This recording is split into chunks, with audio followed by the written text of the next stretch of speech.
오늘도 김건희 씨 관련해서 여러 가지 이제 의혹들이 나왔고 오늘은 또 이재명 후보 아들 또 문제가 터져가지고 지금 양쪽 후보들이 다 가족 리스크에 좀 시달리고 있는 상황인데 일단 먼저 우리가 항상 하던 대로 국민의힘부터 시작하도록 하죠. 언제나 뭐 마음 전 그냥 생각하고 있어요. 그냥. 알겠습니다. 자, 김건희 씨, 그러니까 윤석열 후보 부인의 김건희 씨에 대한 이제 경력 뭐 의혹 이런 것들은 예전부터 허위다 뭐 이런 것들 많이 나오긴 했어요. 근데 이번에 빵 터진 거는 사실 그러니까 허위 이력 자체라기보다는 그걸 해명하는 과정에서 그럼요. 김건희 씨가 말을 잘못한 그럼. 부분, 그다음에 윤석열 후보도 그거에 대해서 뭐 사과를 제대로 하는 게 아니라 또 제대로 대응하지 못하는 모습, 국민의힘의 뭐 선대위원장이나 이런 분들도 제대로 못하는 모습 이런 것들이 중첩적으로 지금 벌어지고 있는 상황인 것 같은데.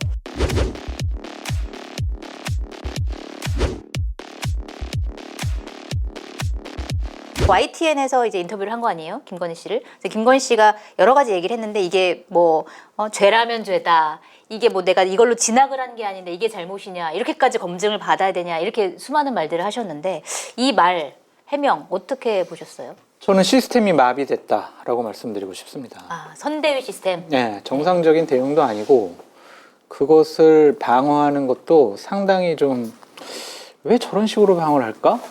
그러니까 마비가 된 것 같아요. 그러니까 이성이 마비가 된 거예요. 네. 정상적인 판단을 못 하는 거예요. 왜? 후보의 부인과 관련된 문제니까 자기네들이 뭘 판단을 해서 처리할 수 있는 네. 부분이 아닌 거예요. 노터치인 거야. 아니 근데 그러면 선대위의 존재 이유가 없는 거잖아요. 사실 그런 거 없는데 관여를 해줘야 지금 되는데. 본인 그 국민의힘 선대위에서도 얘기를 하잖아요.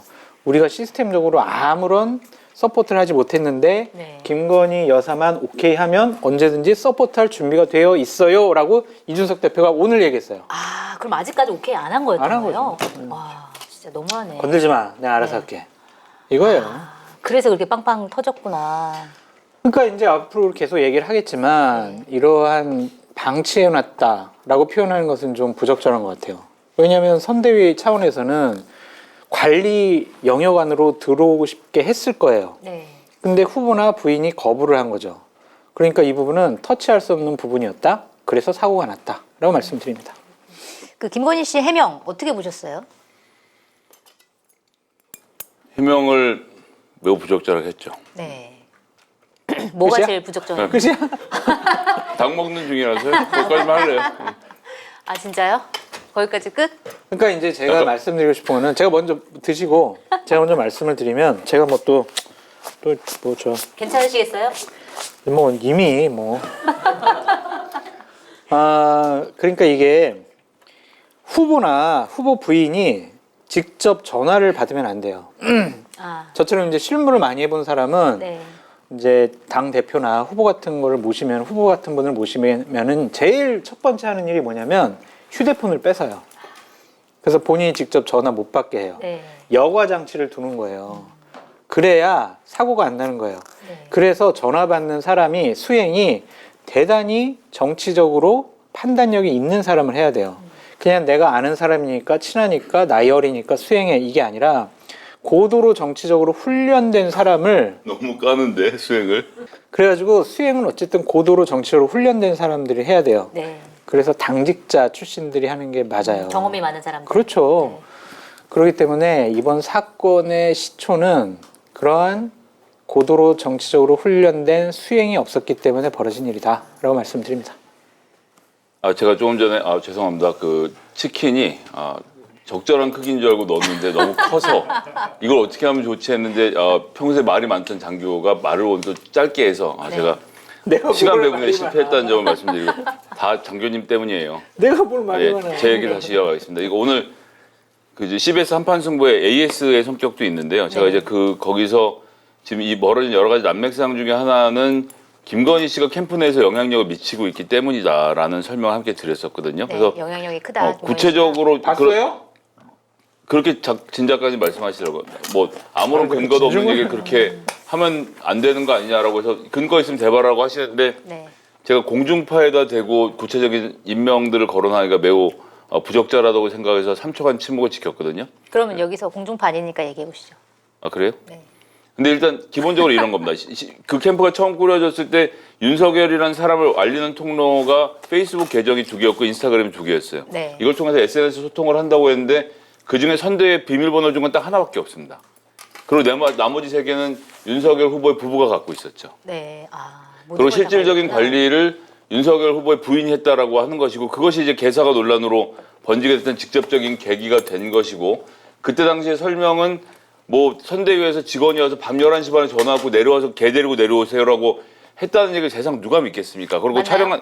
촬영했던 장소가 그 건물에 요번에 그 찍혔던 그 장소 코바나 건너죠. 코바나 콘텐츠 사무실에 그러니까 그 개 방석이 똑같은 게 깔려 있던 게 두 네. 개가 그러니까 같은 걸 사서 양쪽에 놨거나 아니면 방석을 들고 내려온 것인데 여튼 그 개 촬영은 김건희 씨가 주도한 것이 더 그렇게 보는 것이 맞고 네. 그때부터 시작해서 캠프에 그런 내용들을 총괄했던 것 그다음에 이번 선대위 인선에 있어서도 지금 당에서는 당 대변인들 종편 심지어는 이 투표를 통해서 사람들 다 뽑았잖아요. 그랬죠. 이 사람들 선거에서 지금 보셨어요?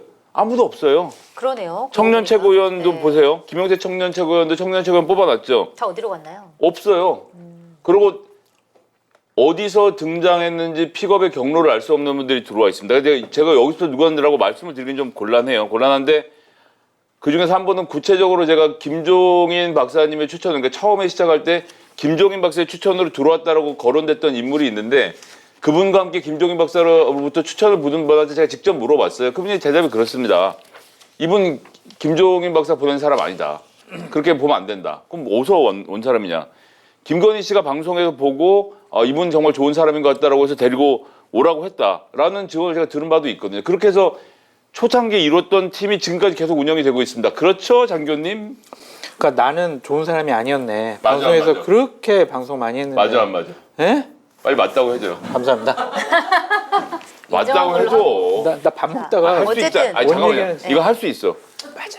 그러니까 맞답니다. 제가 뇌피셜로 지어낸 얘기 아니라 전부 다 국민의힘에 취재한 얘기들이에요. 그러니까 이렇게 해서 운영이 되다 보니까 실질적으로 국민의힘을 위해서 열심히 일해왔던 사람들은 김건희 혹은 윤석열 부부라는 벽에 갇혀서 부딪혀서 선대위에서 제대로 하는 역할을 못하고 이러다 보니까 누군지 알 수 없는 윤핵관들이 여기저기서 튀어나와서 막 돌아다니는데 서열 정리도 안 되고 네. 그러니까 후보 배우자 수행 문제도 마찬가지입니다.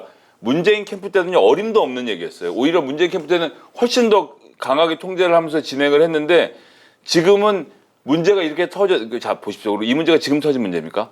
지난 국정감사 때 다 나왔던 얘기예요. 네. 열린민주당의 강민정 의원 그리고 또 더불어민주당의 권인숙 의원들을 중심으로 해서 허위 경력이 다 이미 다 드러나 있던 건데 여기에 이제 인터뷰가 붙어서 기사가 터진 것 뿐이잖아요. 네. 그럼 그때 그런 문제가 터졌으면 보통 선대위면 어떻게 해요? 당연히 대응팀을 붙여서 레드팀을 붙여서 자 사모님 서류 다 갖고 와보세요. 아 이거 여기까지는 커버되고 이건 안 되고 다 체크해서 정리해 놓은 다음에 문제가 터지면 우리가 이렇습니다라고 네, 해명을 내야 되는데 네. 문제가 터진 다음에도 그 기자들도 다 전화해서 김건희 씨한테 어떤 거냐고 물어보는데 선대에서 못 물어보는 거예요. 그렇죠, 장교님? 신났어요 오늘 진짜. 아까도 그러더라고. 그래서 내가 방송 중에 그랬다니까. 진짜 오늘 신나게 방송하시네요. 내가 그랬어요. 아니, 너무 근데 신나게 하셔. 그럼 그건 누구 잘못이에요? 그러니까 예를 들어 선대위에서 그걸 컨트롤을 못한다. 그럼 선대위원장의 잘못인가요? 아니면 후보 잘못이죠. 부인의 잘못인가요? 책임은 후보가 져야 된다. 화면은 계속 저쪽을 좀 보여주세요. 고개를 말없이 끄덕이니까 오디오가 안 들어가죠. 네. 저도 좀 삽시다. 좀. 침묵하면서. 그 대선 캠프에서 후보의 지위라는 것은 네. 여러분들이 방송에서 그러니까 그냥 생각하시는 것의 수준하고는 완전히 다릅니다. 그러니까 후보한테 말을 걸 수 있다는 자체만 해도 어마어마한 권력이고요. 그에게 종이 한 장만 들고 와서 뭐라고 말을 건넬 수 있는 사람들은 아주 극소수로 제한되어 있어요. 네. 그런 자리이기 때문에 내가 여기서 한마디 잘못하면 이 사람이 대통령이 되고서 나서 어떻게 될까를 항상 고민하면서 정치인들이 보기 때문에 네. 생각했던 것보다 말 한마디가 굉장히 어렵거든요. 그렇습니다. 그러면 예를 들어서 윤석열 후보나 아니면 부인을 못 건드린다라고 하더라도 그러면 그 선대위에서 자기네들이 해명을 할 때 뭐 이준석 대표라든지 아니면 김종인 위원장이라는 이런 분들이라도 그러니까 사실은 제대로 좀 설명을 하고 해명을 했어야 되는데 그게 아니라 무조건 감싸기만 했단 말이에요. 이건 뭐 결혼 전 일이니까 뭐 괜찮다거나 아니면 우리가 대통령을 뽑는 거지 대통령 부인을 뽑냐 이렇게 얘기를 한다거나 사실 이거는 제가 봤을 때 윤석열 후보의 문제라기보다는 그분들의 또 문제가 분명히 아니죠. 있거든요. 아예 팩트 체크가 안 되니까. 야 진짜 다행이다. 아예 팩트 체크가 안 되니까 거짓말을 할 수가 없는 상황이니까 우물정 얘기하다 보니까 그렇게 되는 거예요. 뭐라도 좀 얘기를 해야 된다. 약간 우울하게 얘기했어요. 장교님도 얘기 좀 해주세요. 그 이준석 대표가 어제 막 그랬죠. 그 뭐 결혼 전의 일인데요. 막 그 한 말투와 억양을 한번 들어보세요. 평상시에 이준석의 말투가 아니에요. 그냥 정말 마지못해가지고 어쩔 수 없이. 뭐 저 그냥 결혼 전에 얘기까지 가지고 그렇게 하는 거에 뭐 이러고 김종인 위원장도 아주 상황 좀 알아보고요. 그 다음에 입장을 내도록 하겠습니다. 오늘은 상황 알아봤는데 후보가 할 겁니다. 이렇게 넘겼어요. 네. 노터치라니까 거듭 얘기하지만 노터치예요. 노터치. 네. 건들질 못하는 거야. 네?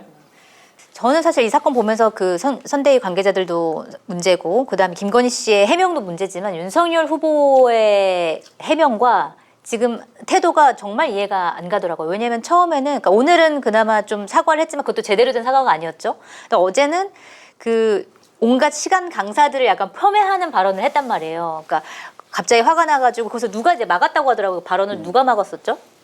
권성동 의원. 네, 권성도 의원이 하지 말라고 막았는데도 불구하고 이렇게 막 해치고 가가지고 기자들한테 너무 억울함을 막 이렇게 호소하는 방식으로 말씀하셨는데 왜 그러세요? 왜 연기를 하려 그래요? 프로그램을 해야지. 어제 이런 거죠. 에? 송 기자, 말이야 시간 강사 있잖아. 그거 취재 좀 해보고 좀 이렇게 하란 말이에요 좀. 에? 그래야 되는 거 아닙니까? 왜 이거 안 그러시는 거예요 진짜.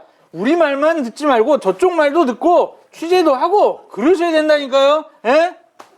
와 이거 짤 대박짤이다 이거. 와. 이거 짤 하지 마세요.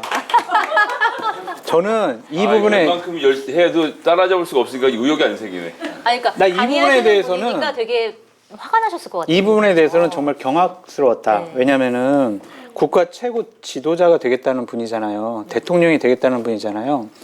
감정을 저렇게 가감없이 드러내는 건 정말 잘못된 거예요. 항상 냉철하고 정숙한 모습, 정제된 얘기를 해야 돼요. 근데 어제는 정말 본인이 검찰총장 때 검사들 혼내는 것처럼 네가 말이야 그럴 수 기자들 말진 기자들 얼마나 무섭겠어. 체격이 이렇게 크신 분이 갑자기 이렇게 액션 취하면서 하니까 네. 이건 정말 잘못된 거예요. 다른 무엇보다 그러한 모습들이 두 번이나 네. 그냥 유튜브를 통해서 중앙일보에서 또 그거 냈더라고요. 네. 유튜브를 그렇게 국민들 앞에 선보인 거는 이건 정말 부적절해요. 이건 정말 선대위원회의 시스템이 마비된 거라니까. 마비된 거예요. 이거. 아까 말씀하신 후보는 아무도 못 건드린다. 그게 좀 약간 그래서 그런가 보네요. 천하의 권성동 의원도 네. 그 자리에서 못 말렸다는 것은 권성동 의원은 그나마 친구였지 않습니까? 그분이 못 말리면 아무도 못 하는 거죠. 어쨌든 사과는 어떻게 해야 된다고 보세요? 어떤 방식으로? 사과는 단순하게 해야 됩니다. 네. 짧게, 단순하게, 명확하게, 군더더기 없이, 변명 없이, 상황 설명 없이 해야 돼요. 네. 그러니까 오늘 이재명 후보나 이재명 후보 아들이 사과의 정석을 굉장히 보여줬다라는 깔끔하게 생각이 했더라고요. 들어요. 네. 그러니까 방송에서 뭐 비판을 못 하겠더라고. 법적인 뭐 처벌까지 뭐 받으라면 받겠다라고 네, 하니까 치료까지 받겠다 뭐 이런 까지 얘기. 뭐 할 말이 없었어요. 네. 그렇게 비판하는 사람들이 할 말이 없게 만드는 것이 사과다라는 생각인데 큰일 났다라는 생각이 들어요. 네. 그러니까 왜냐하면 저는 이 김건희 씨 문제가 윤석열 후보의 최대 리스크가 될 수 있다라고 생각을 해요. 네. 왜냐하면 본인이 출마 명분으로 공정한, 정의로운, 상식적인 나라를 만들겠다고 그렇죠. 했잖아요. 공정이 완전 무너졌죠. 이거. 네. 자기 부인과 관련된 일은 허위 경력을 써도 공정한 거를 침해한 것이 아니야. 네. 허위 경력 쓴 거 공정하지 않잖아요. 그거를 공정하지 통해서 않잖아요. 네. 어디에 취재업을 하고 대학교에서 아이들을 가르칠 수 있는 기회를 얻었다면 그건 공정하지가 않잖아요. 상식적이지도 않고. 네. 그렇다면 조국 장관 부부 때문에 고개를 돌렸던 많은 20, 30대 층들이 윤석열 후보도 공정하지가 않네. 내로남불이네. 본인의 가족에 대해서는 요만한 티끌도 인정하려고 하지 않네. 네. 그거는 문제가 아닐까 생각이 들어요. 그러니까 저러한 대응 방식이 리스크다라고 저는 생각이 드는 거예요. 그러면 예를 들어서 지금 사실 김건희 씨 논란 같은 경우는 사과가 제대로 안 됐기 때문에 계속 간단 말이에요, 이 이슈가. 근데 이제 이재명 후보 같은 경우는 사과를 딱 하고 끝냈어. 더 이상 할 말이 없을 정도로. 그러면 이 이슈는 얼마나 대선에서 영향을 미칠까요? 이거 끝날까요? 또 가요. 그러고? 아, 또 가요? 왜냐면은 왜죠? 네. 이제 이재명 후보의 아들이 여러 가지 또 다른 우리가 생각하기에 네. 다른 불법적인 일도 했을 수도 있어요. 또 오늘 또 다른 게 나오긴 몇 가지가 했죠. 나왔잖아요. 네, 댓글 그거는 이제 봤는데 뭐 증명- 마사지 숍에 갔다 네. 이거를 이제 자기가 글을 썼는데 네. 그거를 보면 거기도 불법적인 게 있어요. 근데 이제 민주당 선대위의 해명은 그거였죠. 그러니까 오케이 간 거 맞고 그 댓글 쓴 거 맞다. 그렇지만 성매매는 하지 않았다.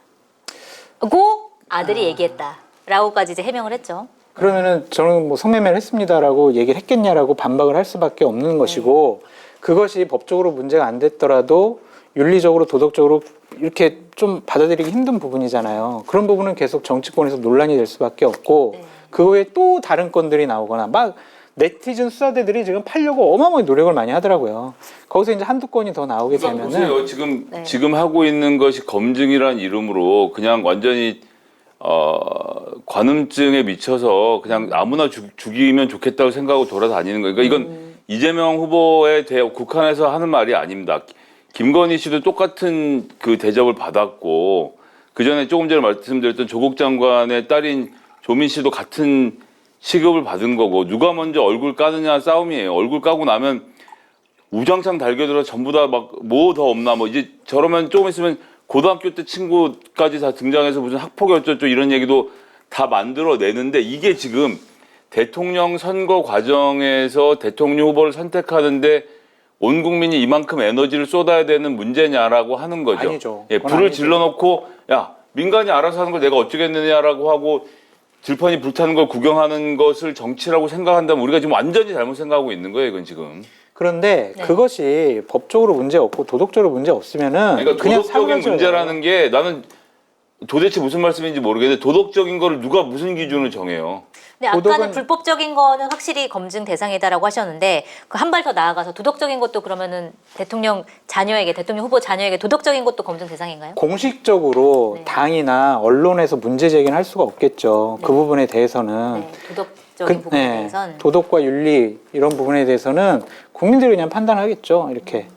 근데 그것이 이제 문제 없으면은 지지율에 영향이 없는 것이고 그것이 문제 있다고 생각을 하면 문제가 있는 거겠죠. 네. 그러니까 이게 거듭 말씀드리지만 공인의 가족은 사생활이 없다니까요. 다 털려요. 아니 이제 각오해야 저는 지금의 이런 식의 가족 털기 정치는 정상이 아니라고 봅니다. 정상이 아닌데. 나중에 어디까지 가느냐? 이인영 장관 후보 같은 경우는 자식이 이 수주를 통해서 따낸 사건 아이템조차도 전부 다 법적으로 문제가 있는 것처럼 해서 사람을 내치려고 했거든요. 그러니까 이게 완전 국민 스포츠가 된 거예요. 이거는 아니, 근데 이렇게 이제 되는 건 외국 정상은 같은 경우는 아니에요. 어때요? 외국 같은 정확히는 경우에? 있잖아요. 그러니까 외국 같으면은요 도덕적으로 문제 있으면은 네. 공직 인사청문회에 올라가지도 아니, 못한다니까. 아니, 자녀도? 자녀도 네. 자녀도 아니죠. 외국 같은 경우는 자기의 보호 아래에 있는 미성년자 같은 경우에 가족으로 생각하지만 20살 넘은 남이에요. 아니, 근데 남의 트럼프- 인생을 어떻게 간섭을 그러니까 해요? 이게 논쟁이 되고 검증은 되는 거라니까. 근데 그것이 법적으로 문제 없으면 그냥 사그라드는 거고 문제 있으면은 더 크게 문제가 되는 건데 네. 트럼프 아들이 뭐 예를 들면 러시아랑 어떻게 해서 대선에 영향을 끼치려고 했다라고 얼마나 문제가 많았어요. 자, 조사도 하고. 말씀하신 부분입니다. 그런 식으로 아버지의 권력을 이용해서 아들이 뭘 하려고 하면 그건 당연히 잡아다 문제를 삼아야죠. 이거랑 사생활은 구분을 해야 된다고 저는 그러니까 생각해요. 그것이 법적으로 문제가 없으니까 그냥 그것이 없어졌잖아요. 아니죠. 근데 아니죠. 그게 그렇지 않아요. 정치행위냐 지금 아니냐에 따라서 또 지금 다를 수도 대통령의 있을 것 같아요. 자녀라고 해서 네. 그의 SNS를 다 뒤져서 지금까지 혹시나 불법적이거나 부도덕한 짓을 했는지를 다 찾는 것을 검증이라고 말하면서 우리가 한다? 전 여기에 대해서 국민적인 합의를 이뤄 가야 된다라고 생각합니다. 이런 식으로 정치가 계속될 수는 없어요. 그렇게 되면은요, 네. 김건희 씨도 더 이상 파면 안 돼요. 지금까지 나온 거 외에는 더 이상 파면 안 돼. 그 논리라면. 예? 안 그래요?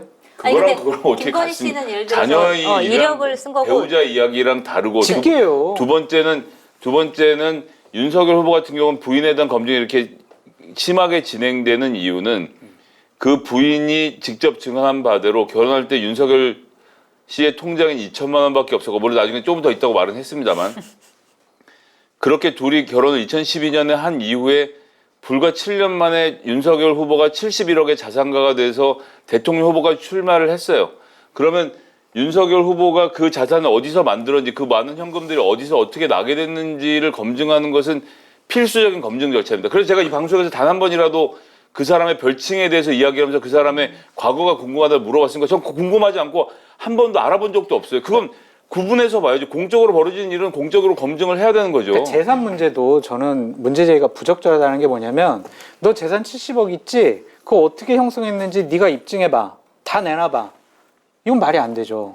그러니까 예를 들면은 야 코바나 콘텐츠를 통해서 너 한 20억 벌은 것 같은데 코바나 콘텐츠 전시회 해가지고 요 부분은 법적으로 문제 있는 것 같은데 너 이 부분에 대해서 해명해봐. 이게 맞지. 장교님 그렇지 않은 게 지금 그렇게 한겨레 되고 있는 거 신문도 아니에요? 한겨레 신문도 보도했지만 양평에 있는 아파트 같은 그러니까 경우도 그거는 맞다니까. 그렇게 하는 ESIND라는 회사에서 자식들하고 해서 농지 팔아서 다 해먹은 거 아닙니까? 그러니까 그거는 맞아요. 그걸 해명을 하는 건 맞다고. 그런데 그러니까요. 추미애 전 장관이 얘기하는 것처럼 아니 추미애 얘기를 여기서 왜 해요? 내가 추미애가 아닌데. 재산- 민주당에 새시대 대전화위원회 위원장을 시켰잖아요. 아, 그 얘기는 아까 전에 전 충분히 했다고 생각을 하고 그 검증과 이 검증을 섞을 수는 없다고 생각해요. 알겠습니다. 자, 검증 논란 여기까지 하고